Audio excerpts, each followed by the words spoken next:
रक्षा मंत्री राजनाथ सिंह ने प्रस्ताव पेश किया। नरेंद्र मोदी को एनडीए का नेता चुनने से संबंधित प्रस्ताव उनकी तरफ से पेश किया गया और उसके बाद सभी दलों के नेताओं की तरफ से सर्वसम्मति से अपना समर्थन दिया गया और नरेंद्र मोदी को एनडीए संसदीय दल का नेता चुना गया, जिसके बाद एक प्रतिनिधिमंडल राष्ट्रपति द्रौपदी मुर्मू के आवास पर पहुंचा, उनसे मुलाकात की राष्ट्रपति भवन में और वहां पर समर्थन पत्र सौंपा। अब खबर है कि राष्ट्रपति आज ही प्रधानमंत्री मोदी को बुला सकती हैं नई सरकार के गठन के लिए, चूंकि एनडीए प्रतिनिधिमंडल की तरफ से दावा पेश कर दिया गया है सरकार बनने का। और उसके बाद वो पहुंचे लालकृष्ण आडवाणी से मुलाकात करने के लिए, जो इस वक्त आप अपनी टीवी स्क्रीन पर देख पा रहे हैं।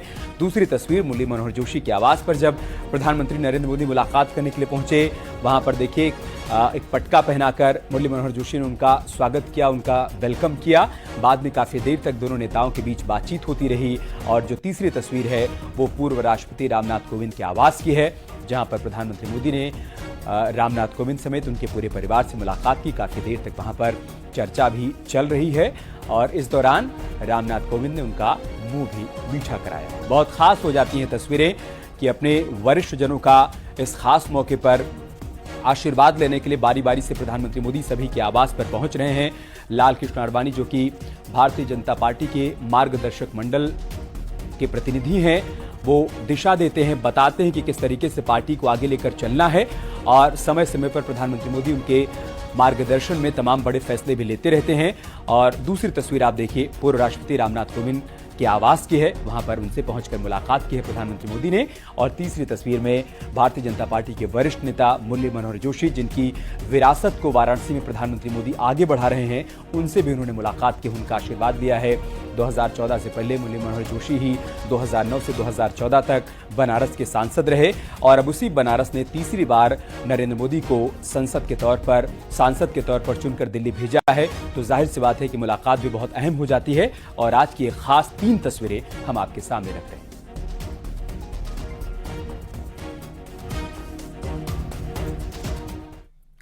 लगातार तीसरी बार सरकार बनाने के लिए एनडीए ने अपना दावा भी पेश कर दिया है। शाम 6 बजे राष्ट्रपति पीएम मोदी को अगली सरकार के गठन के लिए बुला चुकी हैं।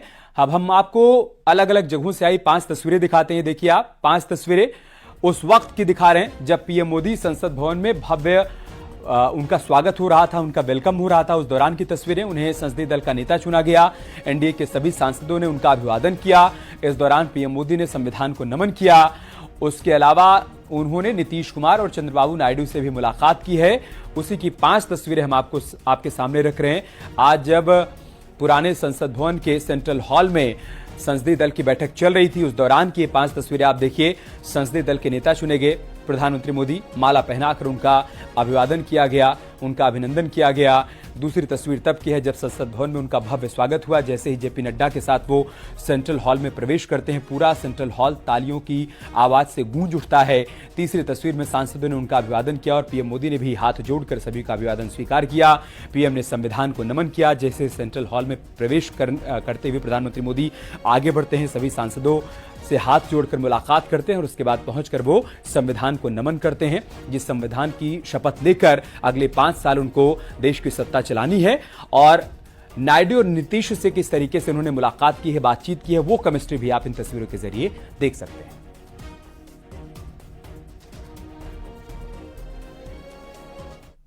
नरेंद्र मोदी को एनडीए का नेता चुन लिया गया। राजनाथ सिंह ने संसदीय दल की बैठक में नरेंद्र मोदी के नाम का प्रस्ताव रखा, जिसका सभी दलों ने समर्थन किया। Given to this country from last 10 years from Honorable Narendra Modi ji. On behalf of my party, I support Shri Narendra Modi ji as the leader of NDA Parliamentary Board. I proudly propose the name of Sri Narendra Modi ji on behalf of Telugu Desam Party for the post of Prime Minister of this great nation. हमारी party Janata Dal United, Bharatiya Janata party संसदीय दल के नेता आदरणीय श्री नरेंद्र मोदी जी को भारत के प्रधानमंत्री पद के लिए समर्थन देती है। आदरणीय प्रधानमंत्री इस दौरान पीएम मोदी ने जहां ईवीएम को लेकर विपक्ष पर निशाना साधा, तो वह एनडीए को सबसे सफल गठबंधन में बताया। उन्होंने कहा कि मेरा सौभाग्य है कि मुझे एनडीए का नेता चुना गया। को पूछा, यार ये तो ठीक है आंकड़े वांकड़े, तो मुझे ये बताओ कि ईवीएम जिंदा है कि मर गया?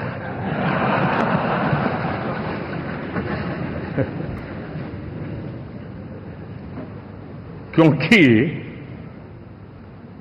ये लोग तय करके बैठे थे कि भारत के लोकतंत्र और लोकतंत्र की प्रक्रिया के प्रति विश्वास ही लोगों का उठ जाए, और लगातार ईवीएम को गाली देना।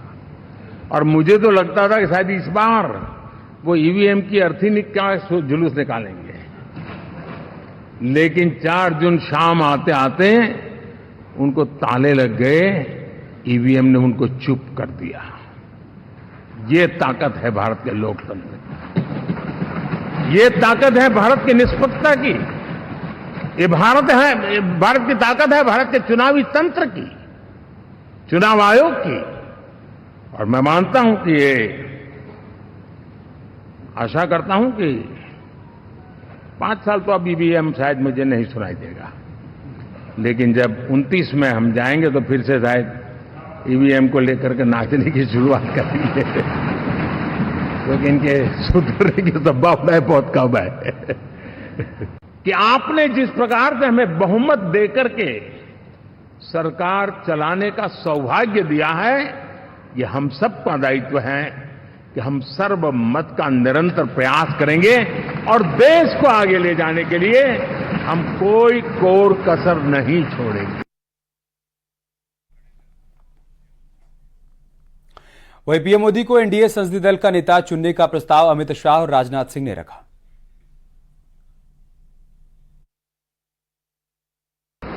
आज देश अपने आप को दशकों के लिए नहीं बल्कि सदियों के लिए मजबूत बनाने की दिशा में अग्रसर हो चुका है।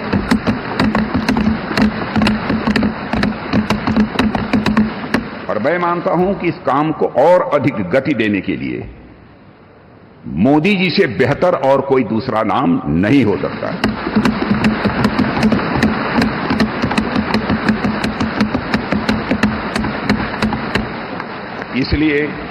इसलिए भारतीय जनता पार्टी के संसदीय दल के नेता एवं एनडीए के संसदीय दल के नेता व लोकसभा के नेता के रूप में माननीय नरेंद्र मोदी जी के नाम का प्रस्ताव करता हूं। कश्मीर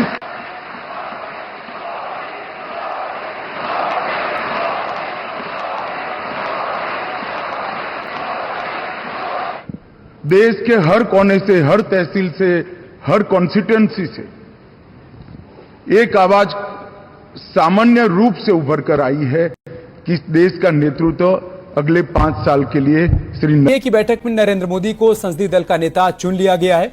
सबसे पहले राजनाथ सिंह ने मोदी के नाम का प्रस्ताव रखा, जिस पर अमित शाह, नितिन गडकरी समेत एनडीए के साथी दलों ने अपना समर्थन दिया। एनडीए सांसदों के समर्थन के बाद नरेंद्र मोदी को संसदीय दल का नेता चुना गया। तीसरी भव्य विजय के बाद नरेंद्र मोदी जब संसद भवन के सेंट्रल हॉल में दाखिल हुए तो पूरा भवन तालियों की आवाज से गूंज उठा। नरेंद्र मोदी के सम्मान में सभी सांसदों ने तालियों के शोर के साथ उनका स्वागत किया। इस दौरान नरेंद्र मोदी अपने साथी दलों के नेताओं से मुलाकात करते नजर आए। वहीं दूसरी तरफ एनडीए की तरफ से राष्ट्रपति को सरकार बनाने का दावा भी पेश कर दिया गया, यानी 9 जून को मोदी के नाम नया इतिहास लिखना तय है।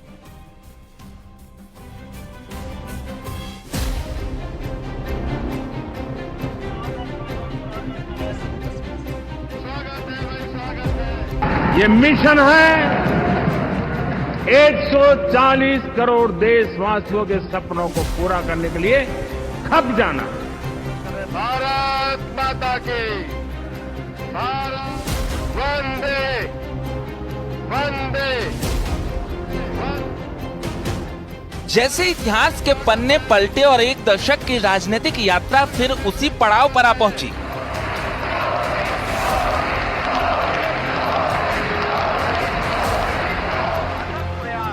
जहां से नरेंद्र मोदी का उदय राष्ट्रीय राजनीति के फलक पर हुआ। 2014 से 2024 वही पुरानी संसद भवन, वही पुरानी परंपरा और नरेंद्र मोदी के नाम का ऐलान।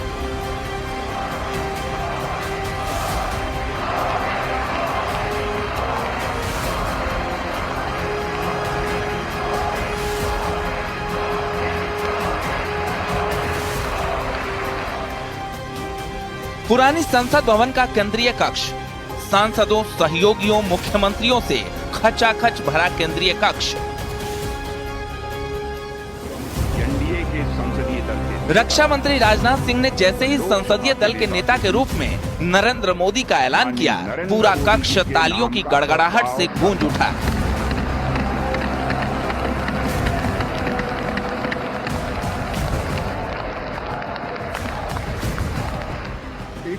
राजनाथ सिंह ने जिस प्रस्ताव को एनडीए के सामने रखा, संसदीय दल के नेता चुने जाने के उस प्रस्ताव को शाह ने अपने अंदाज में समर्थन दिया।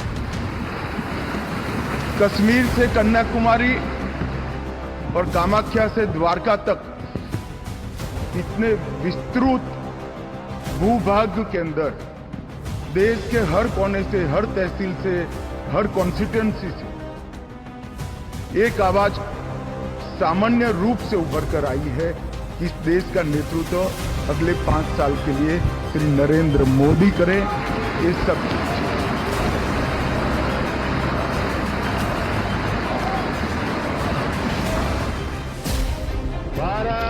यानी आज एक बार फिर पुरानी संसद नया इतिहास लिखे जाने की गवाह बन गई। गडकरी ने भी नरेंद्र मोदी के संसदीय दल का नेता चुने जाने का अनुमोदन किया, तो दूसरी तरफ एनडीए के सभी सहयोगी दलों ने बारी बारी से मोदी के नाम वाले प्रस्ताव को अनुमोदित किया। भारतीय जनता पार्टी संसदीय दल के नेता, एनडीए के नेता और लोकसभा के नेता के रूप में आदरणीय नरेंद्र मोदी जी इनका नाम प्रस्तावित किया है।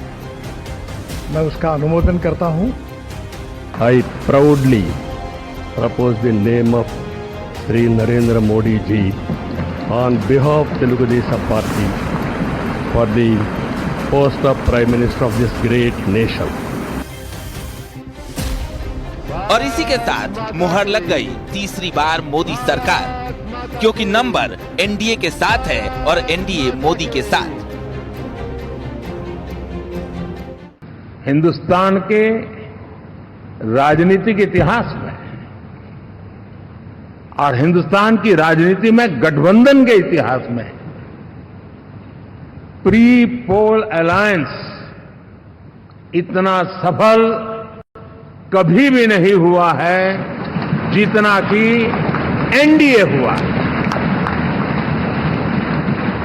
कि एनडीए के नेता के रूप में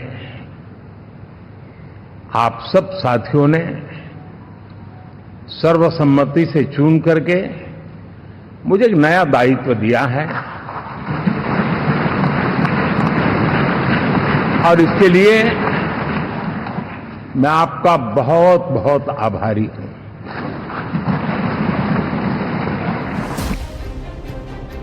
इतिहास की यादों को समेटे दो पुरानी तस्वीरें और इसी इतिहास के दोहराए जाने की गवाही देती तीसरी ताजा तस्वीर। 2014 में इसी तरह जब नरेंद्र मोदी विजेता बनकर लौटे तो संसदीय दल ने उन्हें अपना नेता चुना। फिर 2019 में यही इतिहास दोहराया, लेकिन आज जब तीसरी बार नरेंद्र मोदी संसदीय दल के नेता चुने गए तब एक नया इतिहास पन्नों में दर्ज हो गया। आदरणीय प्रधानमंत्री नरेंद्र मोदी जी को एनडीए संसदीय दल के नेता पद पर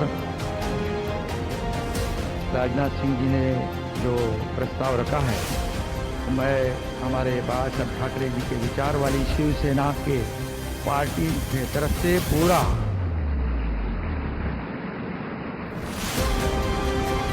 समर्थन देता हूं। जिन्हें लगता था कि मोदी कमजोर हो गए, उन्हें ये तस्वीर देखनी चाहिए।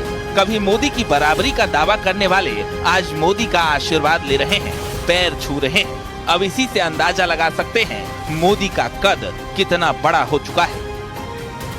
लोग इनके साथ रहेंगे और एक साथ होकर के जो कुछ भी करेंगे इनकी बात को मानते हुए हम लोग आगे चलेंगे। संसदीय दल की बैठक के बाद ये भी साफ हो गया कि 9 जून यानी रविवार को नरेंद्र मोदी तीसरी बार शपथ लेंगे और इस खबर पर खुद नीतीश कुमार ने मुहर लगाई। जल्दी से जल्दी आपका काम शुरू हो जाए, शपथ ग्रहण हो जाए। अब आप इतवार को करने वाले हैं, तो हम तो चाहते थे कि आजो हो जाता तो अच्छा था।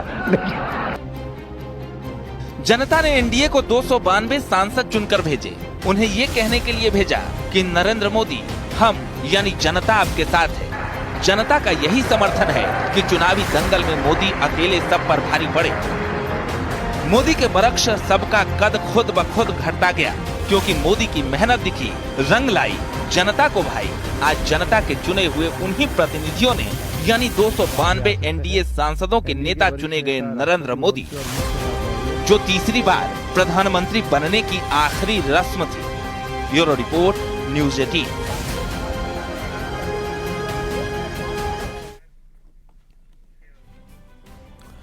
चलिए आज हुए सियासी घटनाक्रम को स्टेप बाय स्टेप आपको समझाते और दिखाते हैं।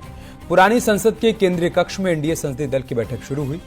बैठक के दौरान नरेंद्र मोदी के नाम के प्रस्तावक बने राजनाथ सिंह, यानी राजनाथ सिंह ने प्रस्ताव रखा मोदी के नाम का, और प्रस्ताव के बाद उस प्रस्ताव का समर्थन मांगा जाता है। तो सबसे पहले पार्टी की तरफ से अमित शाह और गडकरी ने समर्थन किया, फिर चंद्रबाबू नायडू, नीतीश कुमार ने समर्थन किया, और फिर बारी बारी से एनडीए के नेताओं ने प्रस्ताव को अपना समर्थन दिया। और इस तरह एनडीए के 292 सांसदों ने अपना नेता चुना। ये तीसरी बार है जब एनडीए के नेता चुने गए नरेंद्र मोदी। अब सभी को इंतजार है 9 जून का, जब नरेंद्र मोदी तीसरी बार शपथ लेंगे। मोदी ने संसदीय दल का नेता चुने जाने के बाद एक लंबा भाषण दिया। अपने संबोधन में जहां वो एक तरफ सहयोगियों का आभार जताते हुए नजर आए, तो वहीं दूसरी तरफ विपक्षी पर हमलावर भी नजर आए। चलिए ग्राफिक्स के जरिए मोदी के संबोधन को समझते हैं। पीएम मोदी ने कहा कि हम विजय को पचाना जानते हैं, किसी का उपहास करना हमारे संस्कार में नहीं है। उन्होंने कहा कि 4 जून को विपक्ष के मुंह पर ताले लग गए। मोदी ने कहा कि इंडिया के नेता पिछली सदी के लोग हैं, यानी इंडिया के नेता आधुनिकता के विरोधी हैं। विपक्ष ने देश को गुमराह करने का काम किया, लेकिन 4 जून को ईवीएम ने विपक्ष को चुप करा दिया। यानी प्रधानमंत्री नरेंद्र मोदी तीसरी शपथ से पहले ही विपक्ष पर हमलावर हो चुके हैं। तो उसके पीछे भी कई फैक्टर हैं। पहली वजह तो यह है कि भले ही बीजेपी को पूर्ण बहुमत ना हो, लेकिन एनडीए के नेताओं का पूरा समर्थन मोदी के साथ है। दूसरी बड़ी वजह है, भले ही उत्तर प्रदेश में इस बार प्रदर्शन गिरा हो, लेकिन दक्षिण में ऐसे राज्यों में कमल खिला जहां से बीजेपी को एक नई सियासी जमीन मिलती हुई नजर आ रही है। समझते हैं दक्षिण की कहानी।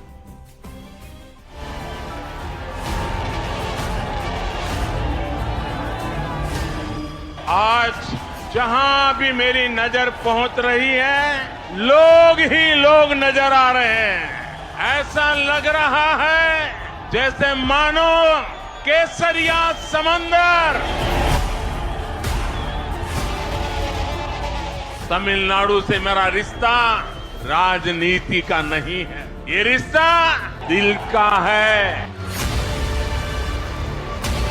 मुझे तमिलनाडु की मिट्टी ने हमेशा असीम प्रेम दिया।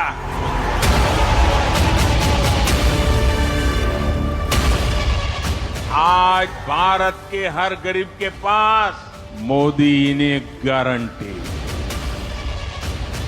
2024 में जनता ने मन बना लिया है कि इनकी लूट की हर दुकान पर ताला डालना है।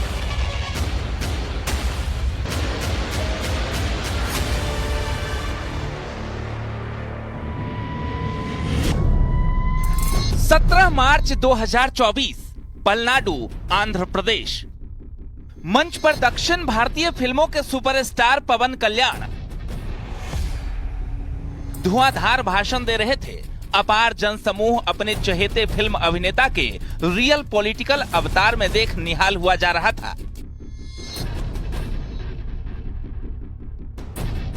लेकिन अचानक पवन कल्याण के भाषण के बीच रैली में जुटी भीड़ में से कुछ उत्साही नौजवानों ने जो किया, उससे नरेंद्र मोदी एक्शन में आ गए।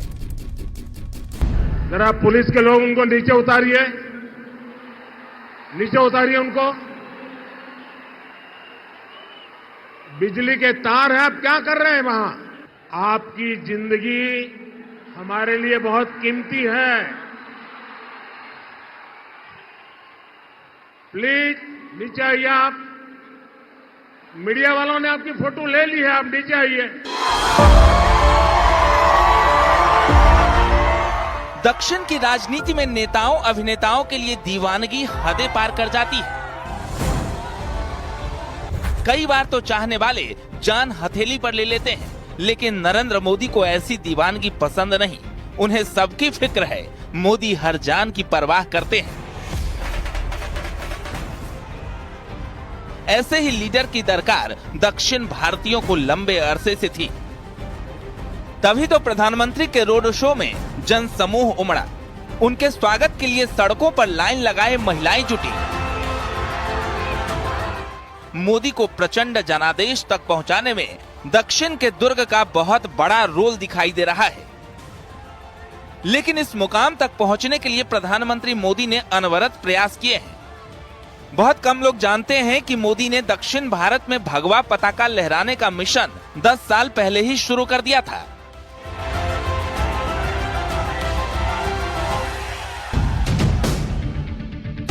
पीएमओ के रिकॉर्ड से पता चलता है कि नरेंद्र मोदी ने 26 मई 2014 से 17 अप्रैल 2024 के बीच 5 दक्षिणी राज्यों आंध्र प्रदेश, कर्नाटक, केरल, तेलंगाना और तमिलनाडु की 146 यात्राएं की। उन्होंने अपने पहले और दूसरे कार्यकाल में इन राज्यों की 73 यात्राएं की थी।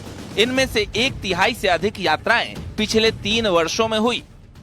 इस दौरान 2022 में 13, 2023 में 23 और 2024 में 17 अप्रैल तक 23 यात्राएं की। एक रिपोर्ट के मुताबिक इस टाइमलाइन के दौरान पीएम मोदी की ओर से की गई घरेलू यात्राओं में दक्षिणी राज्यों का दौरा पहले टर्म में 14% से बढ़कर दूसरे कार्यकाल में 18% पहुंच गया।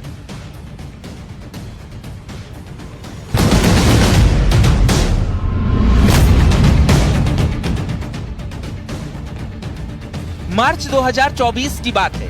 पीएम मोदी ने 7 घंटे में साउथ की 76 लोकसभा सीटों को नाप लिया था। 5 मार्च से लेकर 19 मार्च तक मोदी दक्षिण के सियासी गढ़ में बीजेपी का कमल खिला